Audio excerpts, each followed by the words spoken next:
Hey friends, Rob Phoenix, Power Guy here. Hope you're all doing well. Um, the other day I was just running around out and about and I went to a bookstore. I picked up a couple books. But one of the books I picked up was this Alpine Witchery, Austrian folk magic, lore, and spellcraft. And as most people know, my ancestry is Austrian. My family's from Austria. So I'm very interested in all things Austrian.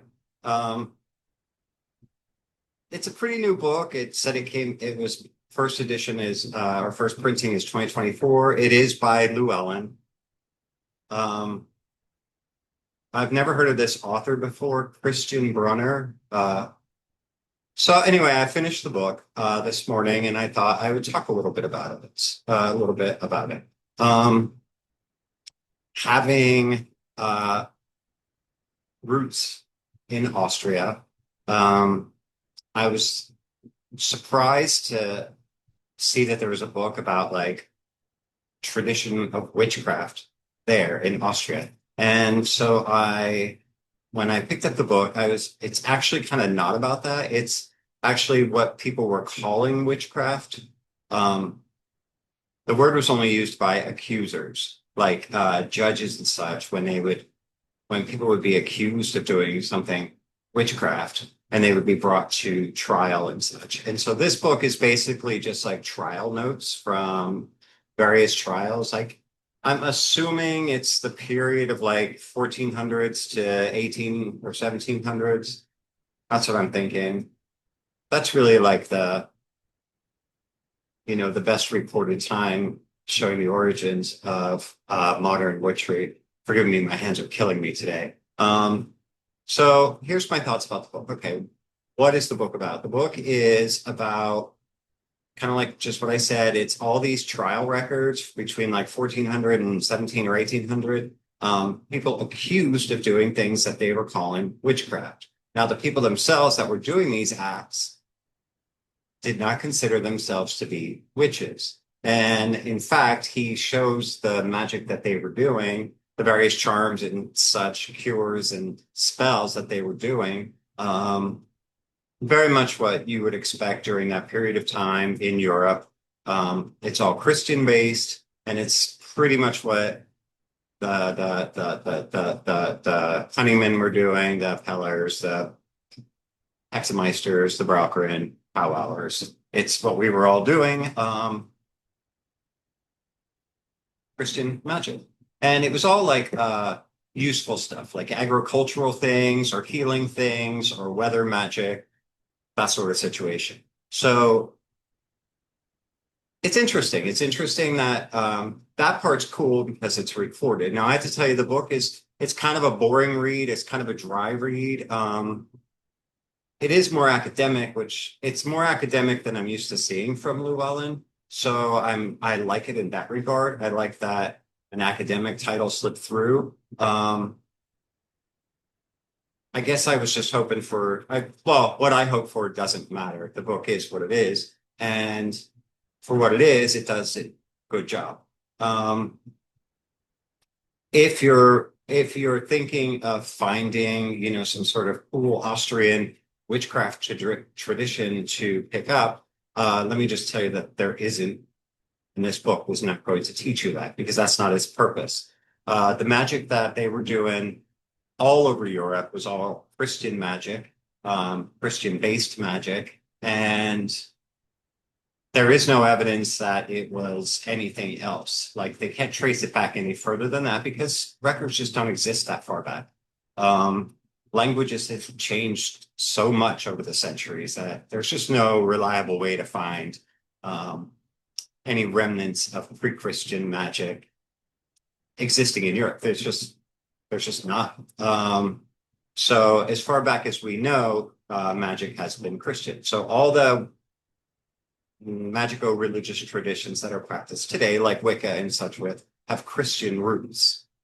I know that's not popular, but that's the truth. That's verifiable history. And in fact, one of the things that the author does in here is my personal feelings on it aside, but kind of like proves what I just said. He says, oh, you can change these. You can change take out Jesus and put in a pagan deity and it's the same. I disagree with that, but whatever. I mean, that's what they're all doing anyway. So, yeah, Alpine Witchery, Austrian folk magic, lore and spellcraft. Yeah, it's trials from Austria,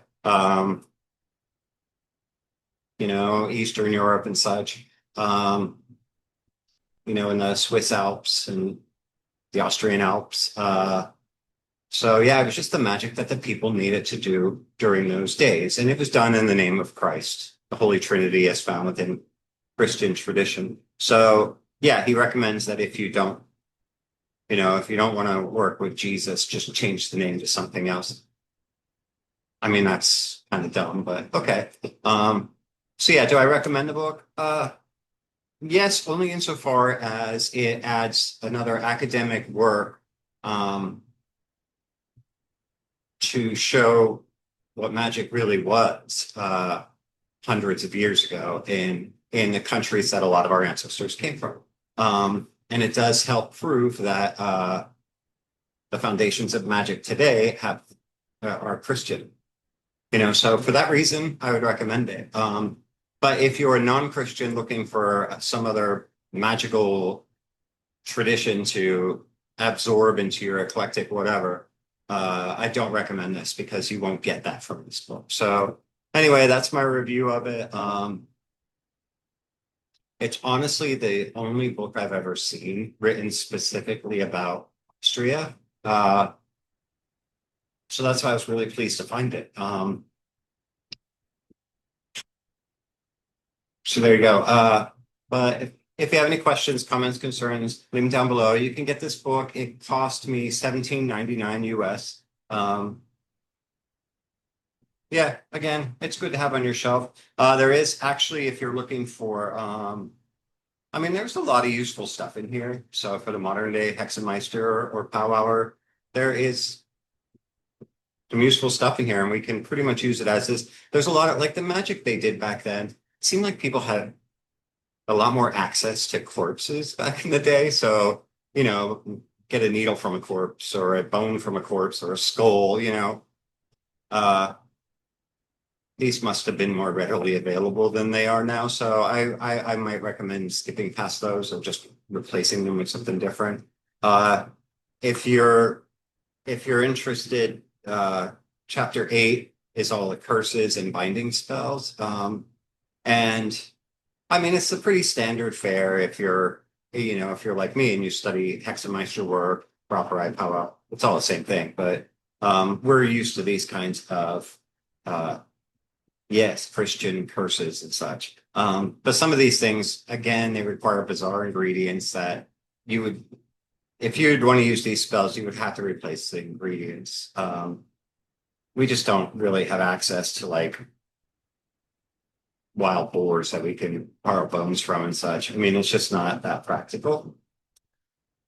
So, but still very interesting, very cool. So yeah, it's chapter 8 is worth the price of the book anyway. But that's it. That's my review of Alpine Witchery by Christian Brunner. It says he studied shamanic practices for 40 years and naturopathic methods, blah, blah, blah. He's from Austria, so that's cool.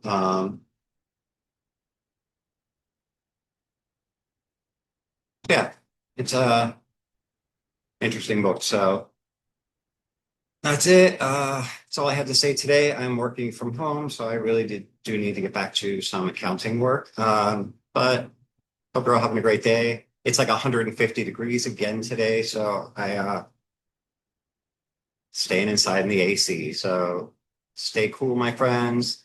Check out this book if you want. Something to read. And have a great day. God bless you guys. Love you, and we'll talk again soon.